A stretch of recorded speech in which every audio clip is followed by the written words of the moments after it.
มื้อนี้ครูบาได้กลับมาหนองหลวงอีกครั้งหนึ่งที่เคยครูบามุ่งที่เคยอยู่ปฏิบัติธรรมนำพ่อแม่ครูบาอาจารย์อยู่นี่เคยผสมปูนเฮ็ดลานถ้ำซอยพ่อแม่ครูบาอาจารย์อยู่นี่และเคยนิสสิกอยู่นี่เจ็ดคืนอย่างทรหดทั้งอากาศหนาวทั้งอากาศเย็นอาจารย์เนาะ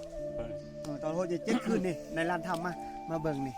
อีกคนเป็นหินเด้ ตะกี้เป็นหินโดย ในไงออกกับบัวบุรี ครูบาบุรีแม่นครูบาบุรีอันนั้นท่าเขาหน่อยเด้ท่าเขาหน่อยว่าคันแน่จริงบ่นอน3 คืนเขาหน่อยท่ากราฟ7 คืนนี่อยู่ในลานถ้ำนี่ทั้งอากาศหนาวนี่ตื่นเช้ามากอะสันเขาแล้วก็แบกหินขึ้นมาแบกทรายขึ้นมาเฮ็ดลานถ้ำ แม่นแบกน้ำกัน มัดกลางเว้นมัดมื้อบ่ได้นอนกลางคืนมัดคืนตลอดเวลา7 มื้อ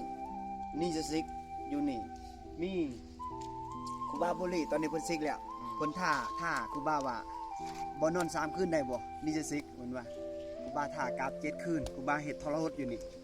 ตามมาเบิ่งมามุ่นนี่ความเพิ่นเฮ็ดโอ้สวยงามพระอาจารย์เพิ่นนี่ลานถ้ำนี่แบกหินมาแต่หลุมหมดได้นี่นะนี่ครูบาได้ย่างอยู่นี่7 คืนย่างไปย่างมา7 คืนอยู่มุงนี่นะ เป็นพี่น้องกับปฏิบัติอยู่แถวลุมเนี่ย แม่นครูบาเพชรเพิ่นอยู่แถวหลุมแต่ว่าครูบานี่ปรับตะปาตะอยู่7 คืนความหนาวความเย็นความทรหดนะจ๊ะเนาะ โดย โอ้ย หลากหลายบรรยากาศนะ อากาศสุดยอดเลยอยู่หุ่นอยู่ทำกิริมากเมืองกลางว่า